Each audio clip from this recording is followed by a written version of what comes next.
pour ces moments que nous pouvons passer ensemble, et nous voulons te demander d'être avec nous alors que nous allons considérer ces nouvelles formes d'adoration qui arrivent dans le monde chrétien. Donne-nous la sagesse de discerner ce qui vient de toi et non, et aide-nous dans nos réflexions. Au nom de Jésus. Amen.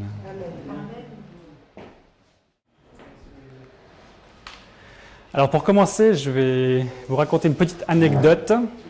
Il s'agit du bateau le Queen Mary.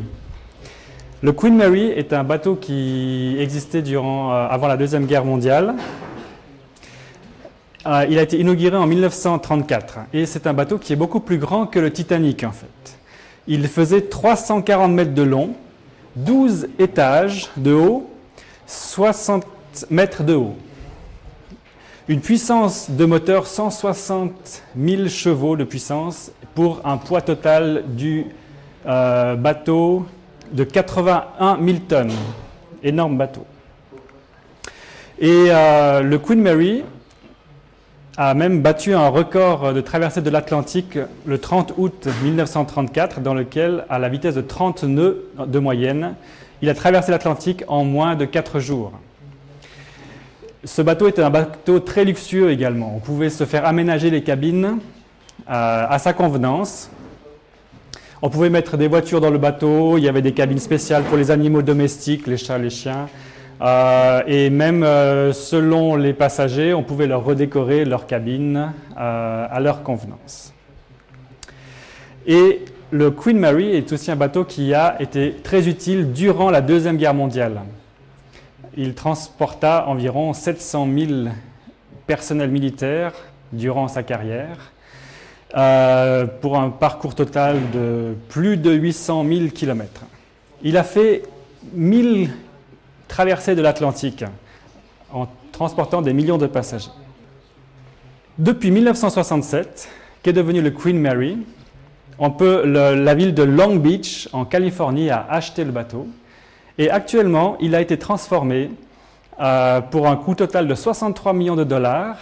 On en a fait un musée, il y a des restaurants, c'est un hôtel, un théâtre, on peut le louer pour des événements spéciaux. C'est devenu un bateau, mais certaines voix se sont élevées en disant que c'est un bateau qui ne part plus du port. C'est un bateau qui reste bloqué à sa destination, et à quoi bon de garder un bateau pour cet usage?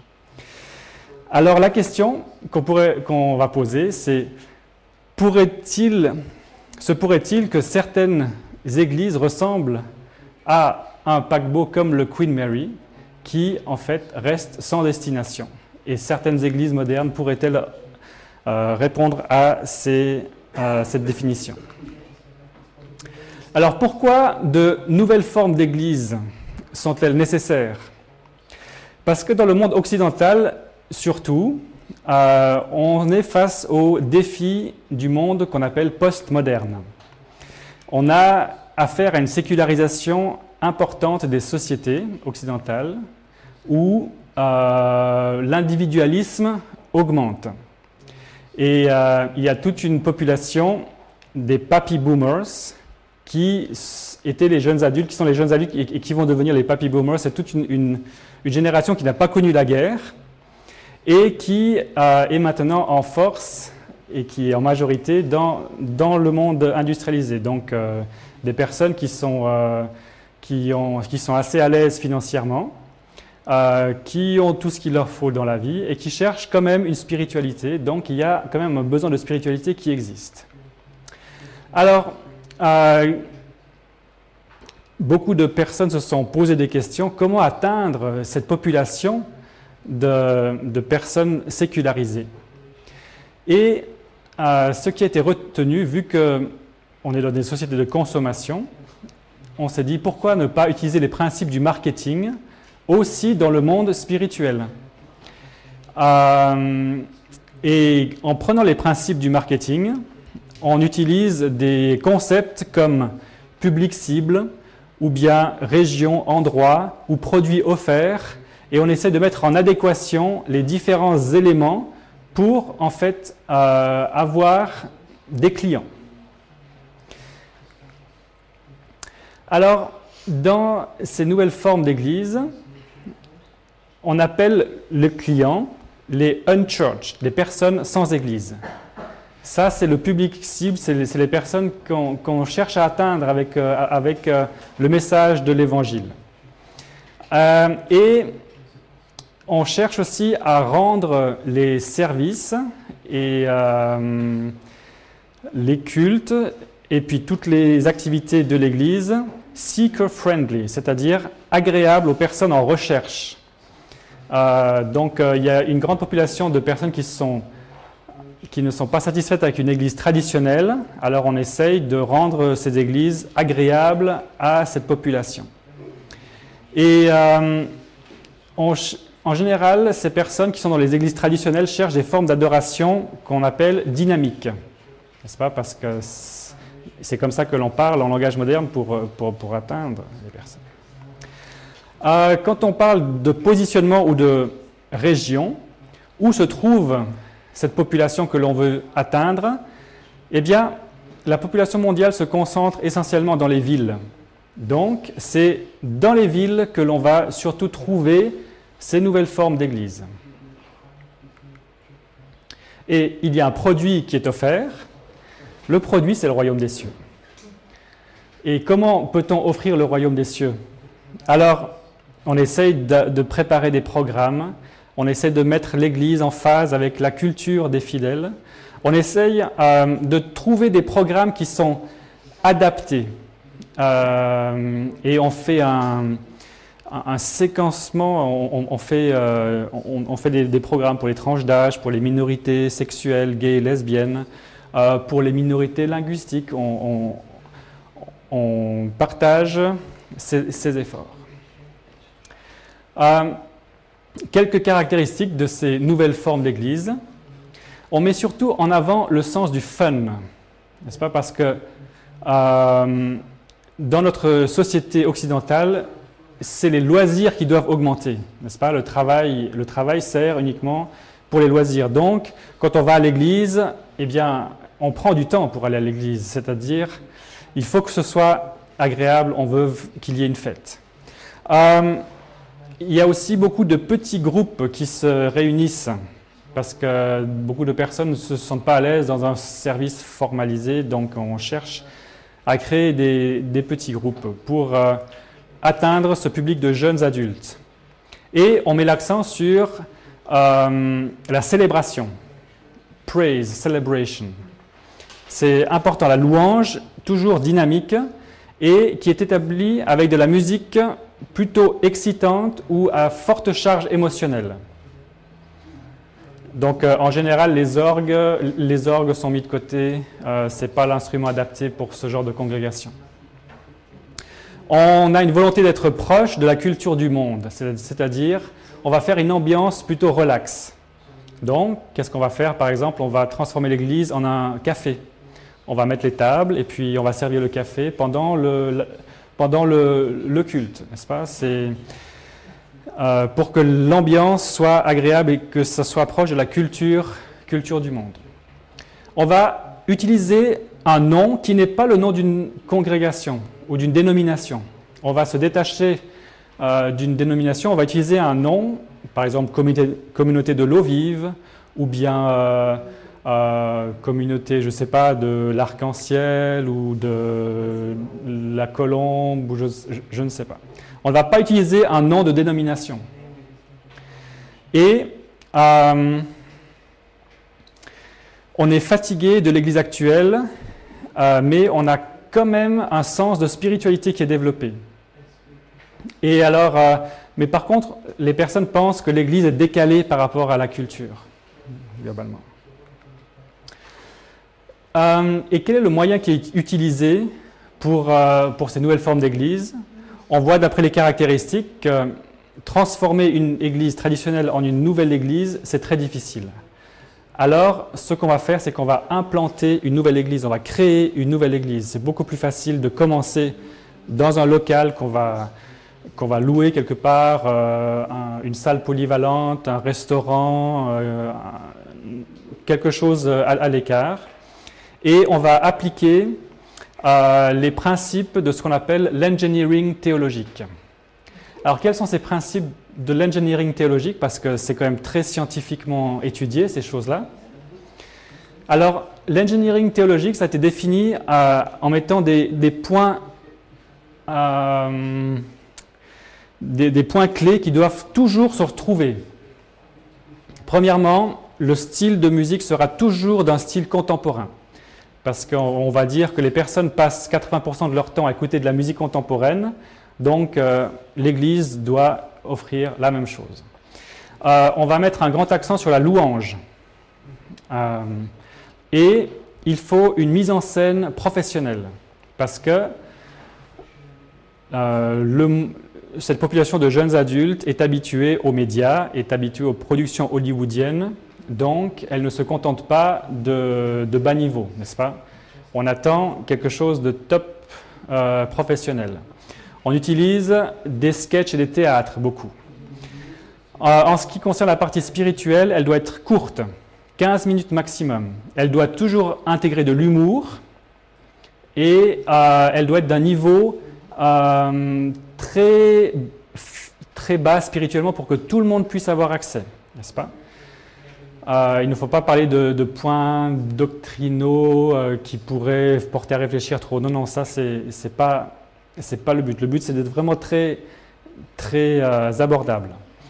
Et vu qu'on est toujours dans le principe du marketing, c'est comme un supermarché, le client va choisir son offre.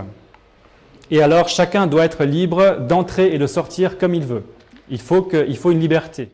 Alors, qui est le premier qui a lancé ces principes? Le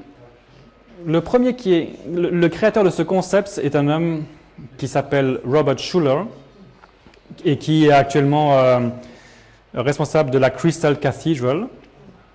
Et il a créé la première église drive-in.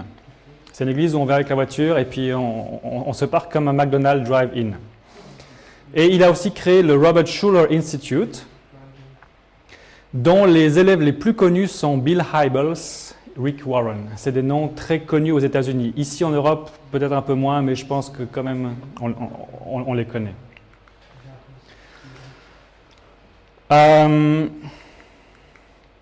Et alors, si on pose la question à Robert Schuller sur deux questions importantes.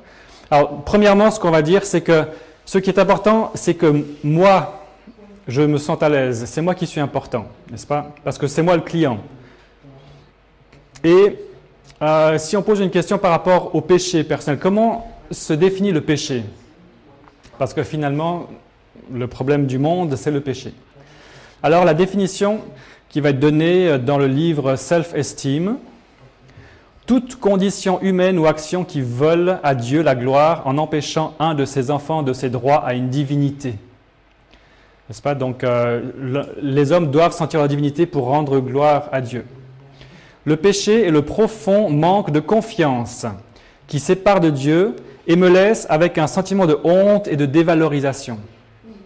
Donc, ce sentiment de honte, eh bien, c'est ça le péché. Ou bien le péché est toute action ou pensée qui me vole ou à un autre être humain son sens de l'estime de soi.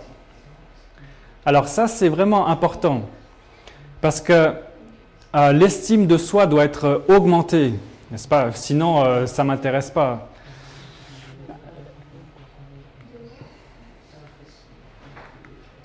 Là, dans une autre lettre qu'il a écrite le 10 mai 1984, dans Christianity Today, Schuller a écrit « Je ne crois pas que quelque chose ait été fait au nom de Jésus et sous la bannière de la chrétienté qui ait eu un effet plus destructeur pour la personnalité humaine et de ce fait plus contre-productif à l'entreprise d'évangélisation que la stratégie souvent présentée de manière crue, grossière et non chrétienne de faire prendre conscience aux gens qu'ils sont dans une condition perdue et de péché. » N'est-ce pas? Ça, on évite, parce que ça fait fuir les clients, de leur dire une condition perdue. Donc, c'est vraiment un concept duquel on s'écarte. Mais si on regarde la Bible, dans Romains 3, verset 20, on lit quand même que nul ne sera justifié devant lui par les œuvres de la loi, pardon, pas de la lui, puisque c'est par la loi que vient la connaissance du péché. Donc on voit quand même que la connaissance du péché, c'est un élément essentiel pour arriver à la rédemption. Mais cet élément-là, on n'aime pas trop en parler dans les nouvelles formes d'Église. Le deuxième élément que l'on connaît en général dans les églises, c'est la question de la repentance. Et alors, en réponse à une question de Paul Crouch sur Crouch TBN, le 12 août 1987, concernant une critique sur le fait que Schuller ne prêche pas la repentance. Et Schuller répondit « Je prêche la repentance de manière si positive que la plupart des gens ne le reconnaissent pas. » N'est-ce pas? Donc, en élevant l'homme et en le valorisant tellement, eh bien, on va, selon Robert Schuller, l'amener à la repentance. Et qu'est-ce qu'on lit dans la Bible, dans Ézéchiel 18, versets 30 à 32 ? « C'est pourquoi je vous jugerai chacun selon ses voies, maison d'Israël, dit le Seigneur l'Éternel. Revenez et détournez-vous de toutes vos transgressions, afin que l'iniquité ne cause pas votre ruine. Rejetez loin de vous toutes les transgressions par lesquelles vous avez péché. Faites-vous un cœur nouveau et un esprit nouveau. Pourquoi mourriez-vous, maison d'Israël ? Car je ne désire pas la mort de celui qui meurt, dit le Seigneur l'Éternel. Convertissez-vous donc et vivez. » Donc on voit qu'on est un petit peu quand même en décalage entre ces nouvelles formes et ce que nous apprend la Bible. Par rapport au thème de l'abandon de soi, alors dans un livre de Schuller, Self-Love, donc l'amour de soi, les forces dynamiques du succès, il a amené dans l'Église les enseignements d'amour de soi de Erich Fromm, n'est-ce pas, vu que l'homme doit s'aimer. Et on enseigne par exemple que le problème de l'Église est qu'elle a eu une théologie centrée sur Dieu pendant des siècles, alors qu'elle a besoin d'une théologie centrée sur l'homme. Nous ne sommes pas mauvais, seulement mal informés sur combien nous sommes bons. Ce serait une insulte à l'intégrité de tout être humain de s'appeler pécheur. Et Jésus connaissait sa valeur. Son succès a alimenté son estime de soi. Il a souffert à la croix pour sanctifier son estime de soi, et il a porté la croix pour sanctifier votre estime de vous. La croix va sanctifier le voyage de l'estime de soi. Voilà. Donc, c'est toujours moi qui suis important, n'est-ce pas? Matthieu 16, 24. « Si quelqu'un veut venir après moi, qu'il renonce à lui-même, qu'il se charge de sa croix et qu'il me suive. » Bill Hybels est le fondateur de Willow Creek, et Willow Creek est une association très importante aux États-Unis, justement pour former des pasteurs à ces nouvelles formes d'évangélisation. Alors, quels sont les principes de Willow Creek? Bill Hybels a appelé la personne sans église Harry et Mary, n'est-ce pas? C'est des noms anonymes. Alors, il faut créer des services de culte attirants pour les sans église. Harry et Mary, c'est-à-dire monsieur et madame tout le monde. Il faut que l'anonymat soit respecté. Il faut que la vérité soit présentée à un niveau d'introduction. Il faut laisser le temps pour prendre une décision. Et une excellence dans la programmation, créativité, humour, adoration avec musique contemporaine, pertinence, etc. Donc on retrouve les principes qu'on a déjà énoncés précédemment, qui sont les principes de l'engineering théologique. Rick Warren est le deuxième élève de Robert Schuller, et il est aussi dans Time Magazine, a fait une fois une enquête sur les 25 prédicateurs les plus grands. Eh bien, Rick Warren est un des plus importants prédicateurs maintenant aux États-Unis, dans le monde chrétien évangélique plutôt. Et alors, Rick Warren a écrit un livre qui s'appelle Purpose Driven Church, et son église s'appelle Purpose Driven Church également. Il dit, si ça marche, ça doit être vrai. Donc, il encourage de jeunes pasteurs à laisser de côté cette musique d'église démodée en faveur du jazz ou du rock, ou de quoi que ce soit qui attire les gens. Il encourage les églises à imiter la culture et à s'habiller décontracté pour l'église. Il dit « Ne critiquez pas ce que Dieu bénit, même si ça peut être un ministère d'un genre qui vous mette mal à l'aise. » Notre point commun avec les incroyants n'est pas la Bible, mais nos besoins, nos souffrances et nos intérêts communs en tant qu'être humain. Vous ne pouvez pas commencer avec un texte, n'est-ce pas? Alors, une autre personnalité importante dans ce marketing d'église est George Barna, qui est le responsable de l'Institut Barna en Californie. Et ils font des sondages et des enquêtes d'opinion uniquement dans le monde chrétien. Et il écrivait récemment « Le futur de l'Amérique, c'est la foi ». Parce que finalement, il y a toujours ce vide et cette foi qui doit être comblée. Alors, quels sont les grands axes de développement de la foi que l'on prévoit pour les prochaines années? Eh bien, il y a 3 grands axes. Premièrement, la diversité. Les nouvelles formes de leadership spirituel seront introduites. Il y aura des expressions de foi différentes. Une plus grande variété de quand et comment les personnes se rencontreront dans des communautés de foi.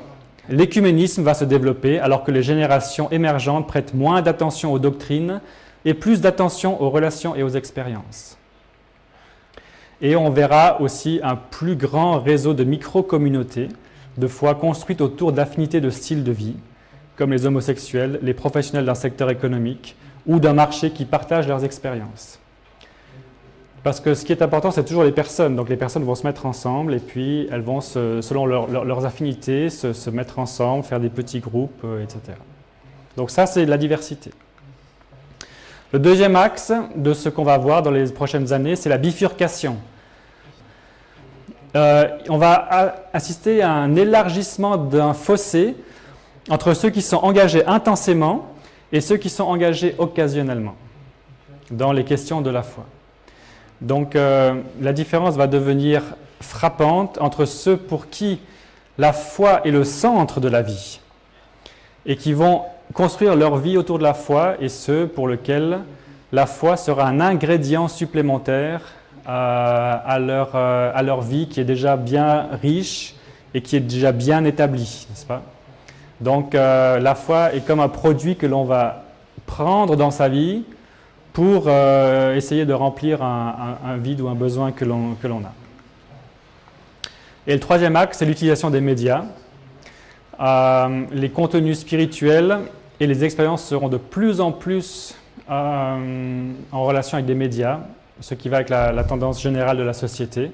Et les nouvelles technologies vont gagner en part de marché durant les prochaines décennies. Donc, les gens expérimenteront et exprimeront leur foi par rapport à ces nouvelles formes. Et il y aura des nouvelles formes de communautés qui seront établies, probablement avec l'utilisation des médias aussi. Voilà, donc ça, c'est ce que voient les professionnels du marketing chrétien. En Europe, nous avons Nicky Gumbel qui a eu beaucoup de succès avec le cours Alpha Live. Et nous en parlerons plus demain soir parce que c'est un cours qui vient aussi de cette pensée, mais on va un petit peu l'approfondir plus en détail. Donc, même le pape Jean-Paul II a rencontré Nicky Gumbel en 2004 et il lui a effectivement dit « Oui, le monde chrétien a besoin d'une nouvelle forme d'évangélisation. » Donc, le pape voit bien aussi qu'il y a besoin de faire ces changements. Dans le monde adventiste, cette nouvelle forme d'évangélisation a été confiée à Peter Ronfeld, qui a écrit des manuels pour l'évangélisation selon les nouvelles formes d'église, le church planting. C'est lui qui a introduit ces principes.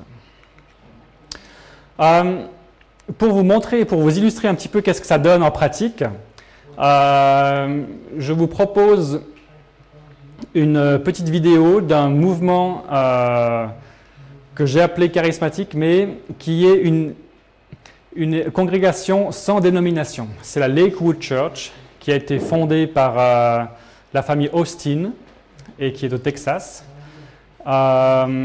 et qui a grandi d'une petite congrégation à plus de 30 à 40 000 personnes qui se rencontrent actuellement tous les dimanches. Donc, je vais vous illustrer un petit peu. Je vais vous montrer un petit film sur le nouveau centre. Ils ont racheté le centre Compaq à Houston et qui était aussi le centre d'entraînement des Lakers de Houston. Ils l'ont transformé en église et c'est la plus grande église actuellement du monde. Donc, je vais vous montrer un petit film là-dessus. Needs a new beginning today, that you would just cause them, Father, to come up higher and to say, I'm coming up higher, I'm going to live for you. Father, I think you're going to draw each and every one of us to yourself today in a new and a greater way. We love Nous prions cela au nom de Jésus. Amen. Amen. Aujourd'hui, découvre le champion en toi.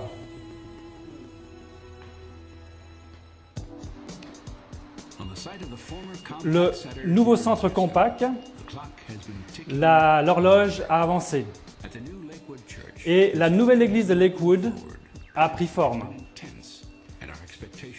Les travaux continuent et avancent de manière intense et c'est quelque chose qui n'a jamais été fait dans le monde. Et les travaux continuent. Il y aura un nouvel espace pour les jeunes, un studio de télévision international, le sanctuaire ici, en plusieurs niveaux, avec des cascades d'eau de chaque côté,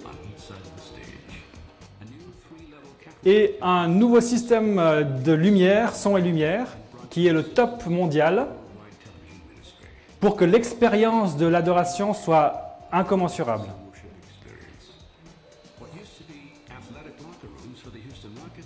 Là, ce sont les salles pour les enfants, multifonctionnelles, avec des images en 3 dimensions, des dessins animés, des jeux, pour que tout soit très gai et très enjoué.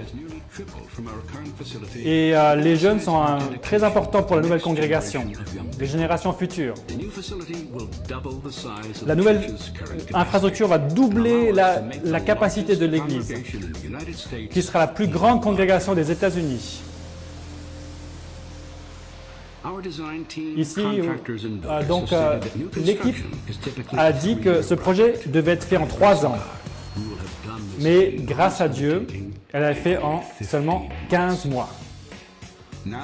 Maintenant, nous sommes prêts. Et Dieu a démontré sa fidélité et son amour et sa grâce. Et c'est grâce à votre support continuel et à vos dons que l'expérience va beaucoup plus loin que ce qu'on peut imaginer. Et c'est grâce à vos prières et à votre soutien, car grâce à vous, une église sans limite, et ça nous pousse notre imagination pour annoncer la puissance de Dieu, pour changer les vies. C'est un moment hors du commun, d'une église hors du commun. Aujourd'hui, restons debout, fermes, pour faire une différence hors du commun. Pour acheter une copie du programme d'aujourd'hui, téléphonez au 1-800-487-0565 ou achetez le nouveau livre de Joel Austin, Votre meilleure vie aujourd'hui. Ce journal va vous aider dans vos expériences de tous les jours pour partager l'Évangile et pour que vous puissiez vivre à votre potentiel le plus important. Voilà, vous avez une offre spéciale, vous aurez les deux pour un prix réduit. À ce numéro 1-800-487-0565. ou à joelaustin.com. Ou bien acheter des tickets pour un de nos événements autour des États-Unis. Et on sera à Atlanta, Birmingham, à Washington dans les dates précitées. Alors téléphonez au 1-800-487-0565. Voilà. Et alors si vous voulez aller sur internet, joelaustin.com, vous avez tous les retransmissions tous les dimanches, vous avez les sermons, vous pouvez tout regarder chez vous à la maison. Maintenant, on va regarder un petit bout d'un culte. Ok, on va juste regarder un petit bout du début.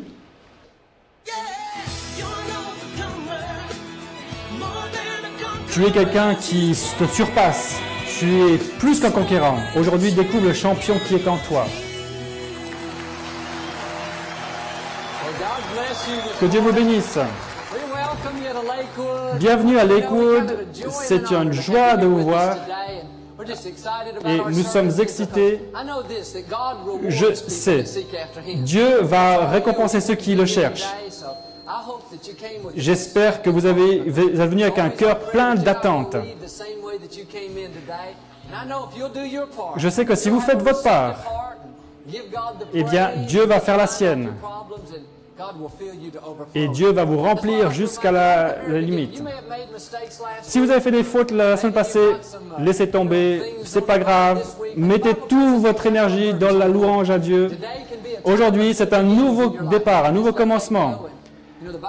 La Bible dit que si on vient dans la présence de Dieu avec des louanges et des célébrations, il vient aussi. Donc, Amen. Combien d'entre vous visitent aujourd'hui? Levez vos mains. Bienvenue, bravo. Merci d'être venu nous rendre visite. Que Dieu vous bénisse. Nous sommes heureux que vous soyez là. Nous allons avoir un bon moment, ça va être sympathique. Et Dieu nous aime. Et dans Psaume 134, verset 2, si on lève nos mains dans son sanctuaire, et quand on lève les mains, on s'approche de lui. Par exemple, ma petite fille, quand elle veut venir vers moi, elle court avec les mains levées. Et moi, je la prends et je la serre contre mes bras. Alors, quand je lis ce texte, je pense toujours au Seigneur, de venir plus près de lui. Et Dieu veut que vous soyez dans sa présence. Alors, ouvrons nos cœurs. Oh Seigneur, nous t'aimons tellement. Tu es plein de compassion. Tu es plein de grâce. Seigneur, nous te remercions que tu réponds à tous nos besoins et que tu nous guides, que tu nous donnes ta bonté et ta richesse, ta restauration. Merci. Nous levons nos mains pour te louer ce matin au nom de Jésus. Amen.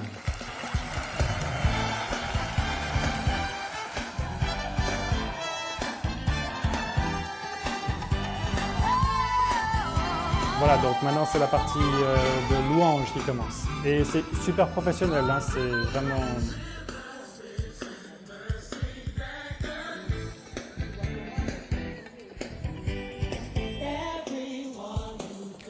Alors, tous ceux qui ont soif, tous ceux qui ont faim,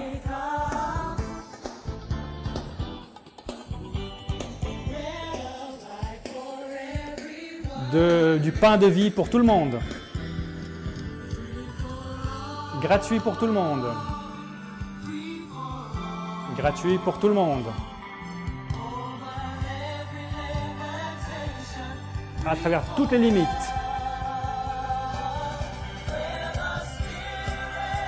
Là où est l'esprit de la gloire,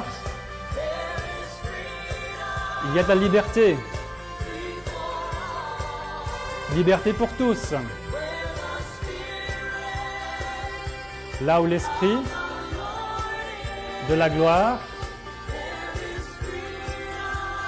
il y a de la liberté. Liberté pour tous.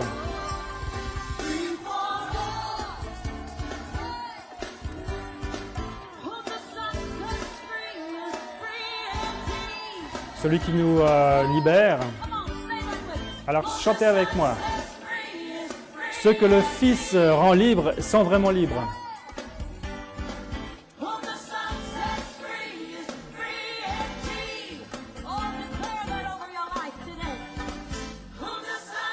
Ceux que le Fils libère sont vraiment libres.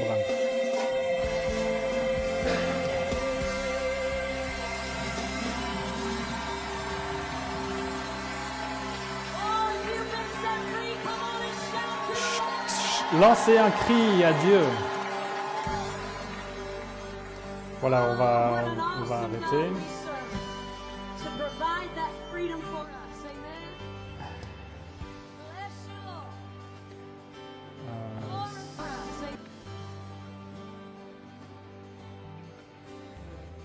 Ouais.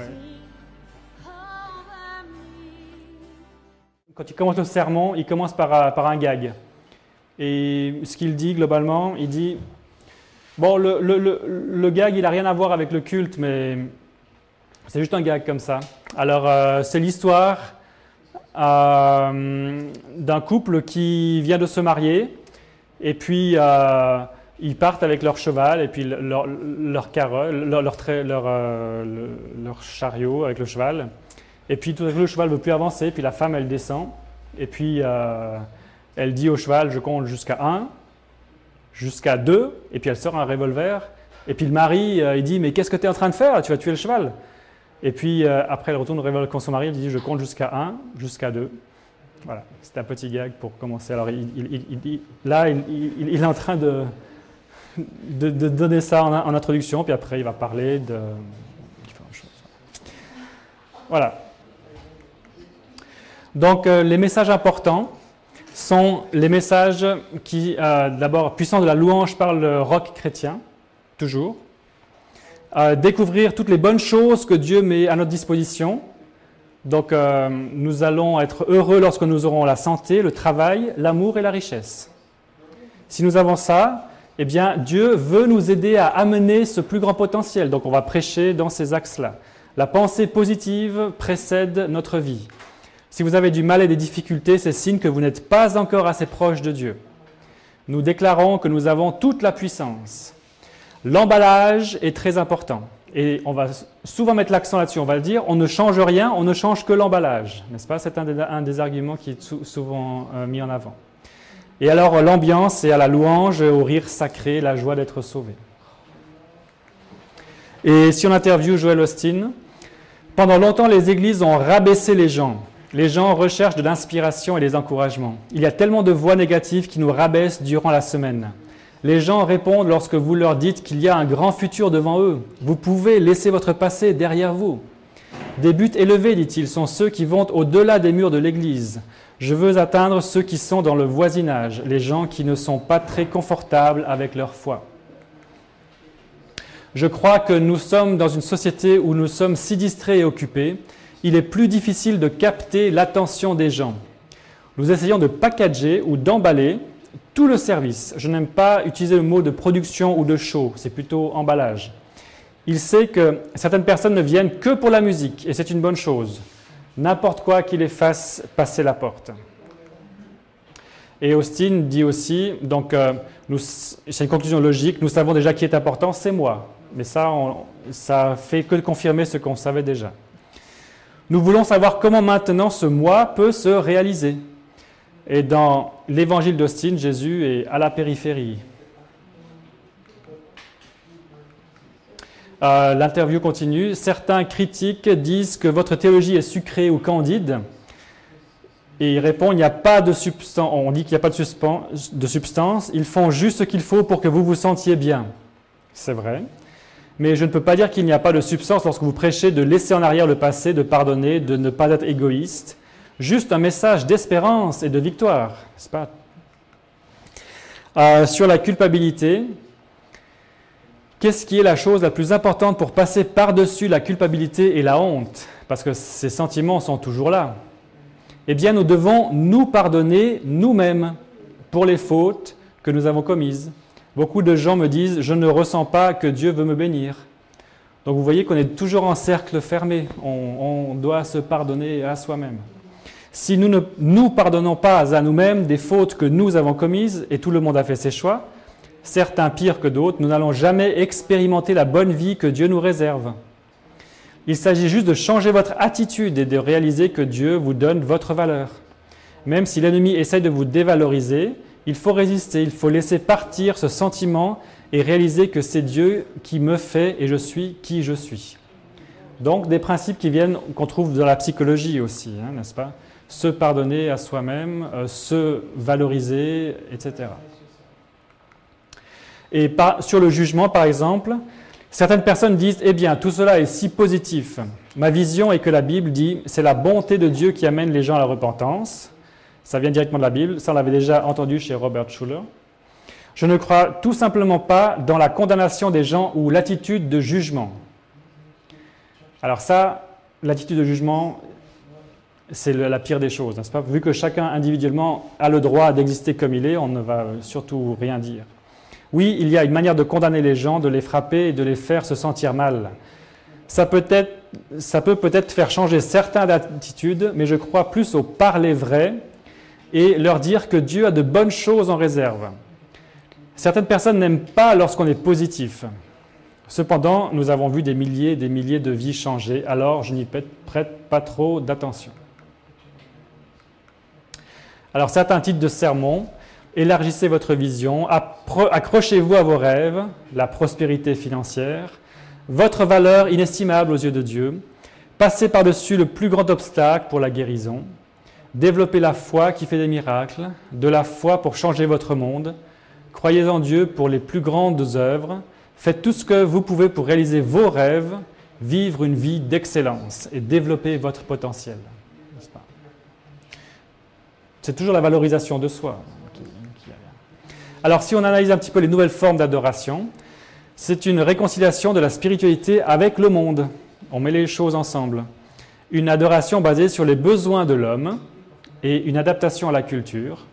Une perception de Dieu sous l'influence de l'excitation, église de célébration, joie, qui est plutôt artificielle, qui est induite essentiellement par la musique excitante. Et avec la musique, on arrive à créer artificiellement une atmosphère. Le relativisme, il n'y a pas de vérité absolue, il y a plusieurs points de vue possibles. Chacun garde ses croyances pourvu qu'elles soient basées sur la Bible et que les membres soient sincères. Les exigences de la loi sont réduites. Et on se rend compte qu'en fait, ces méthodes modernes sont très anciennes. Parce que du temps de Caïn et d'Abel, eh bien, Caïn avait aussi introduit sa propre forme d'adoration à Dieu, en menant ses propres fruits, n'est-ce pas? Le veau d'or, les hommes ont fabriqué le veau d'or et qu'est-ce qu'ils ont fait? Ils l'ont présenté à Dieu. Nous allons rendre le culte à Dieu, nous allons vouer ce que nous avons fait nous à Dieu. Ou bien les alliances d'Israël avec les nations païennes environnantes, ou bien Élie et les prophètes de Baal qui dansaient, chantaient autour de l'autel, alors que Élie a montré la simplicité. Et la simplicité est toujours mise contre les apparats et les formes extérieures, n'est-ce pas? Alors, ça part d'une bonne intention, amener les personnes à Christ. Mais ça nous amène sur un chemin qui est dirigé par les émotions plus que par le raisonnement. Présentation d'un Dieu plutôt romantique, qui aime tellement les hommes qu'il est prêt à sacrifier son Fils. Plus qu'un Dieu saint et qui vient pour juger, le fait de proclamer le nom de Jésus enlève le jugement.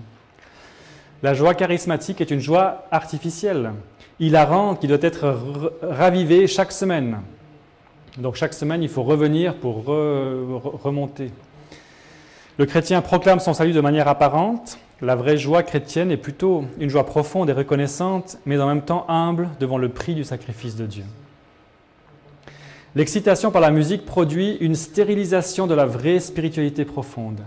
C'est-à-dire que lorsqu'on rentre dans un système d'excitation, eh bien, on arrive de moins à revenir à des sentiments simples parce qu'on ressent des émotions et on se dit « Tiens, ça m'a produit un effet, je vais y retourner ». Et c'est ça le grand danger, c'est que les émotions finalement nous entraînent loin vers une vie avec le Seigneur plus sereine et on va moins se laisser guider par le Saint-Esprit pour sonder notre cœur, vu que c'est moins important, n'est-ce pas? Alors, que dit l'esprit de prophétie? Maintenant qu'on a un petit peu vu la réalité, est-ce que l'esprit de prophétie avait prévu ces choses-là? La réponse est oui, mais on va prendre quelques textes. Dans la tragédie des siècles, il y a un chapitre sur les réveils modernes. Et elle nous dit spécifiquement que les réveils populaires sont trop souvent produits par des appels à l'imagination, par l'excitation des émotions. Ils satisfont le goût du clinquant et de la nouveauté. Les convertis recrutés de cette façon sont peu désireux d'écouter les Écritures. Le témoignage des apôtres et des prophètes les laisse indifférents. Les services religieux qui n'ont rien de sensationnel ne les attirent pas. Les messages qui ne font appel qu'à la raison ne trouvent aucun écho dans leur âme. Les avertissements positifs de la parole de Dieu qui concernent directement leurs intérêts éternels sont pour eux lettre morte. Malgré le déclin général de la foi et de la piété, il y a encore dans ces églises de vrais disciples du Sauveur. Aussi, avant que les jugements de Dieu fondent sur la terre, il y aura au sein de son peuple un réveil de la piété primitive, tel qu'on n'en a pas vu depuis les jours des apôtres. Dieu accordera à ses enfants l'esprit et la puissance d'en haut. Alors de nombreuses âmes sortiront des églises où l'amour du monde a supplanté l'amour de Dieu et de sa parole. Beaucoup de pasteurs et de fidèles accepteront joyeusement les vérités que Dieu a fait proclamer en ce temps-ci pour préparer un peuple en vue de la seconde venue du Christ. Pour enrayer cette œuvre, l'ennemi des âmes en suscite des contrefaçons, donnant l'impression que la bénédiction de Dieu est répandue sur les églises qui l'égarent. De grands réveils sembleront se produire, et des multitudes attribueront au Seigneur des choses merveilleuses dues à un tout autre esprit. Déguisé sous le manteau de la religion, Satan tentera d'étendre son influence sur le monde chrétien. L'esprit qui caractérisera les grands mouvements religieux de l'avenir s'est exercé à des degrés divers dans un grand nombre de réveils nés au cours du siècle dernier. Ils font surtout appel aux sentiments et on y trouve un mélange de vrai et de faux propre à induire en erreur. Mais la séduction n'est pas inévitable. Et c'est là le point clé. Il n'est pas difficile, à la lumière de la parole de Dieu, de déterminer la nature de ces mouvements. On peut être sûr que la bénédiction de Dieu n'est pas là où l'on néglige le témoignage des Écritures et où l'on se détourne des vérités qui exigent le renoncement et la séparation du monde. Si en outre on applique cette règle de Jésus, vous les reconnaîtrez à leurs fruits, on pourra se convaincre que ces mouvements ne procèdent pas de l'Esprit de Dieu. Donc la citation est claire. Et les principes que l'on voit, ce ne sont pas les principes de doctrine ou quoi que ce soit, parce que ces principes, de toute façon, on parle d'un emballage. Mais si on ne prêche pas la séparation avec le monde et le témoignage des Écritures, c'est les deux critères qui sont donnés. Et on voit que ces deux critères sont rabaissés dans ces mouvements, n'est-ce pas? L'Écriture est rabaissée et l'on met ensemble la mondanité et le spirituel. Dans Messages choisis, volume 2, pages 19 et 20, nos prédicateurs ont adopté de nouvelles méthodes. On désire suivre l'exemple d'autres églises. La simplicité et l'humilité sont presque totalement ignorées. Les jeunes prédicateurs recherchent l'originalité et tentent d'introduire de nouvelles idées et de nouveaux plans de travail. Certains ont des réunions de réveil, par quoi ils amènent beaucoup de nouveaux membres dans l'Église. Mais où sont les vrais convertis quand le moment de l'excitation est passé? On ne voit ni repentance, ni confession des péchés. Le pécheur est invité à se confier en Christ et à l'accepter sans égard pour son passé de péché et de rébellion. Et ça correspond à ce qu'on avait vu. De nombreux chrétiens assurent qu'en se conformant aux usages des mondains et en s'unissant à eux, ils sont à même d'exercer sur les non-croyants une plus grande influence. Mais tous ceux qui suivent cette voie se séparent de la source de leur force. En se conformant au monde, ils deviennent ennemis de Dieu, en fait.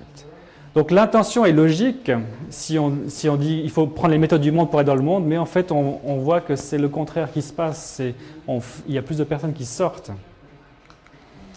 Quelle fut l'origine de la grande apostasie? Comment l'Église s'est-elle éloignée au 1er siècle de la simplicité de l'Évangile? C'est en adoptant les pratiques païennes afin de faciliter la conversion des païens. La conformité au monde ne sera jamais le moyen utilisé afin de convertir le monde au Christ. Review and Herald. Donc Satan utilise les sens aussi pour pénétrer dans le cœur de l'homme. Chacun doit protéger ses sens, sinon Satan arrivera à les dominer. Ce sont en effet les voies qui conduisent au cœur. Si vous voulez rester maître de votre esprit et empêcher les pensées vaines et perverses de souiller votre âme, vous devez monter bonne garde sur vos yeux, vos oreilles et surtout sur vos sens. Seul le pouvoir de la grâce peut accomplir cette œuvre indispensable. Les anges de Satan s'ingénient à paralyser les sens afin que les conseils, les avertissements et les reproches ne soient pas entendus ou n'aient pas d'effet sur les cœurs pour réformer les vies.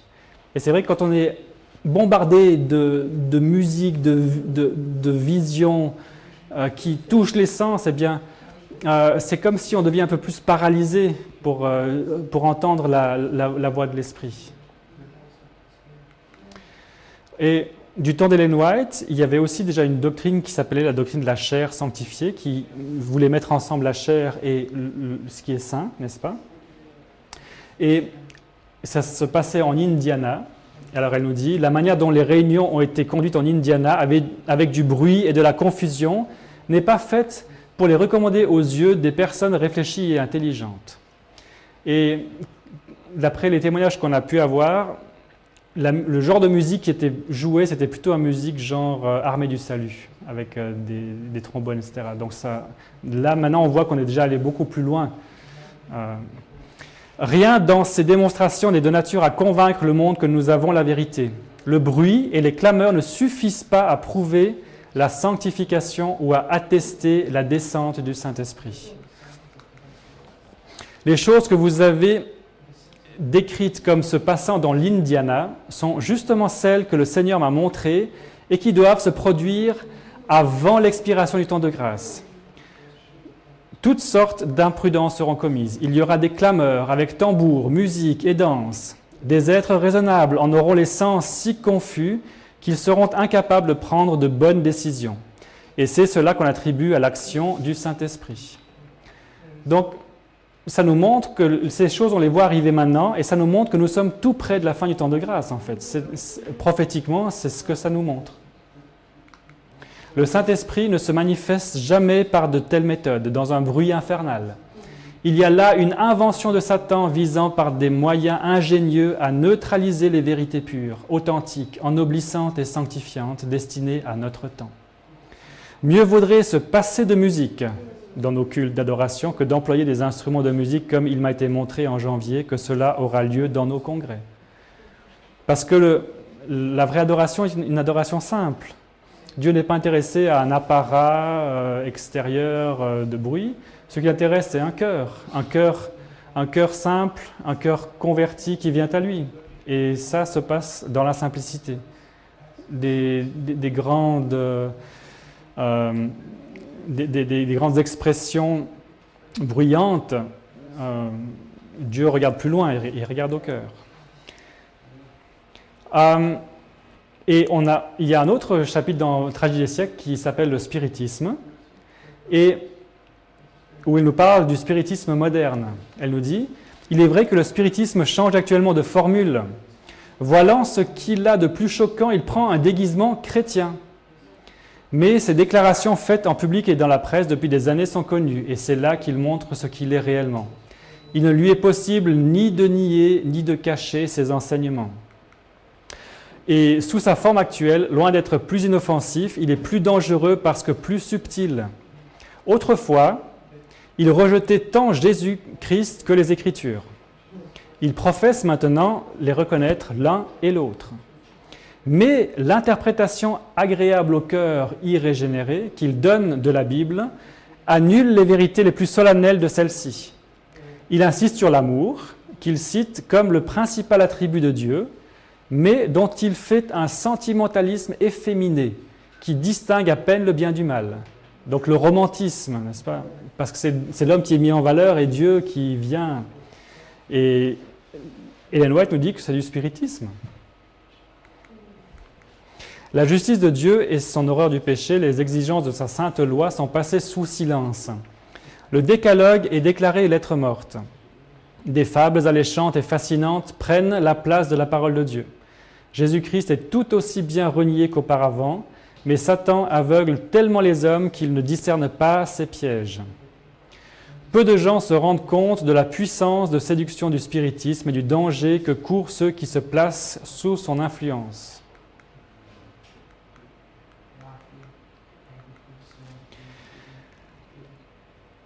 Alors, les caractéristiques d'un vrai réveil, je ne vais pas lire tout le détail, mais dans un vrai réveil, les personnes ont été convaincues en ce qui concerne le péché et un sentiment vif de la justice de Dieu les a saisis et terrifiés à la pensée de paraître devant celui qui sonde les cœurs. N'est-ce pas? Et ces réveils réels sont caractérisés par de humbles et profonds examens de conscience. Et on voit vraiment des transformations dans les vies de ces nouveaux croyants. C'était les caractéristiques des vrais réveils. Dans Message choisi, les Écritures de l'Ancien et du Nouveau Testament nous montrent la seule voie à suivre. Repentez-vous, repentez-vous. Tel était le message que Jean-Baptiste faisait retentir au désert. Et dans la Bible, Hébreux 12, versets 28 et 29, « C'est pourquoi, recevant un royaume inébranlable, montrons-nous notre reconnaissance en rendant à Dieu un culte qui lui soit agréable, avec piété et avec crainte, car notre Dieu est aussi un feu dévorant. » Donc, il nous montre l'état d'esprit. Là, dans Message à la jeunesse, il y a une vision qu'Ellen White a eue sur l'Église adventiste dans les derniers jours. Et vous pourrez le relire. Elle parle des deux chemins, un chemin étroit où sont une minorité de personnes, et un chemin donc, qui rayonne d'une sainte joie. Par leurs vêtements, leurs conversations, leurs agissements, ils ne ressemblent pas à ceux qui sont sur le chemin spacieux. Et elle nous dit aussi que sur la voie large, chacun s'occupe de sa personne, de ses vêtements, de ses plaisirs. On est enjoué, on est gai, on ne pense pas à la fin du voyage et à la destruction certaine où l'on va aboutir. Le désastre approche, mais on se précipite en avant avec insouciance. Quel spectacle terrifiant! Beaucoup qui marchent dans ce chemin spacieux portent cette inscription sur leurs vêtements. « Mort au monde, la fin de toute chose est proche, soyez prêts !» Mais ils ne différaient en rien des êtres vains qui les entouraient, si ce n'est qu'une ombre de tristesse passait sur leur visage. Et les conversations étaient pareilles à celles des gens gais et étourdis parmi lesquels ils se trouvaient. Mais il leur arrivait de montrer avec satisfaction les lettres imprimées sur leurs vêtements, invitant les autres à placer les mêmes lettres sur leurs habits. Donc, sur le t-shirt, il y avait quelque chose, mais ils suivaient la voie large tout en professant appartenir à la société de ceux qui marchent dans l'étroit sentier. On entendait autour d'eux des remarques telles que celle-ci. Il n'y a pas de différence entre eux et nous. Nous sommes tous semblables. Nos vêtements, nos conversations et nos actes sont pareils. J'ai vu à quel point certains observateurs du sabbat se conforment au monde. Par là, ils déshonorent leur profession de foi. Ils sont un opprobre pour la cause de Dieu. Ils infligent un démenti à leur religion. Ils s'imaginent n'être pas du monde, mais ils s'en rapprochent tellement par le vêtement, par la conversation, par les actes, qu'en réalité, il n'y a pas de différence. Je les ai vus occupés à orner leur pauvre corps mortel, que le doigt de Dieu peut toucher à chaque instant, les jetant sur un lit de souffrance. Quand surviendra le dernier moment, une angoisse mortelle secouera leur corps et cette grave question se posera. Suis-je prêt à mourir? Prêt à paraître en jugement devant Dieu, à passer la grande revue? Demandez-leur alors s'ils songent encore à orner leur corps. S'ils ont la moindre idée de ce que veut dire se préparer pour paraître devant Dieu, ils vous diront que s'ils pouvaient retourner en arrière et recommencer leur vie, ils se corrigeraient, évitant les folies du monde, ses vanités, son orgueil, et donneraient à tous un exemple de modestie dans le vêtement, ils vivraient à la gloire de Dieu. On prétend aller au ciel tout en imitant autant que possible le monde dans le vêtement et la conduite. C'est vouloir entrer par une autre porte, au lieu d'entrer par la porte étroite et de suivre le sentier étroit. Il en est qui s'habillent comme le monde pour avoir de l'influence. C'est commettre une triste et erreur fatale. Que l'on se conforme à sa profession de foi, que l'on montre toute la différence qui existe entre le chrétien et le monde. Jésus vient, trouvera-t-il un peuple qui se conforme au monde? Le reconnaîtra-t-il comme celui qui l'a purifié? Sûrement pas. Seuls les purs et les saints seront reconnus comme siens. J'ai éprouvé une profonde angoisse en constatant le fait terrifiant que le peuple de Dieu se conforme au monde et que seul le nom distingue des incrédules beaucoup de ceux qui font profession de suivre le doux et humble Jésus. Et j'ai vu que cela blesse Jésus et le couvre de honte. Par leur légèreté, leur plaisanterie, leur frivolité, ceux qui professent croire au message du troisième ange font souvent du tort à la cause de Dieu. On recherche l'approbation humaine plus qu'on ne redoute le déplaisir de Dieu. Et dans 1 Jean 2, versets 15 à 17, « N'aimez point le monde, ni les choses qui sont dans le monde. Si quelqu'un aime le monde, l'amour du Père n'est point en lui. Car tout ce qui est dans le monde, la convoitise de la chair, la convoitise des yeux, et l'orgueil de la vie, n'est-ce pas, le moi, ne vient point du Père, mais vient du monde. Et le monde passe, et sa convoitise aussi, mais celui qui fait la volonté de Dieu demeure éternellement. » Et dans Tite, « Car la grâce de Dieu, source de salut pour tous les hommes, a été manifestée. Elle nous enseigne à renoncer à l'impiété et aux convoitises mondaines, et à vivre dans le siècle présent, selon la sagesse, la justice et la piété, en attendant la bienheureuse espérance et la manifestation de la gloire du grand Dieu et de notre Sauveur Jésus-Christ, qui s'est donné lui-même pour nous, afin de nous racheter de toute iniquité et de se faire un peuple qui lui appartienne, purifié par lui et zélé pour les bonnes œuvres. » Voilà, donc nous avons fait un peu le tour, j'ai donné un peu les éléments, et on voit que cette question de conformité au monde, c'est l'élément clé dans la distinction. Et finalement, ce n'est pas trop difficile. Lorsque le moi est exalté, lorsque le monde est mis avec le spirituel, on rentre dans une voie qui n'est pas la voie de Dieu. Voilà, j'espère que ça peut nous aider dans nos réflexions et que Dieu vous bénisse encore tous. Mais ce sont des défis qui nous concernent actuellement parce que vous verrez de plus en plus que nous sommes confrontés à ces questions dans notre entourage direct et dans le monde chrétien en général.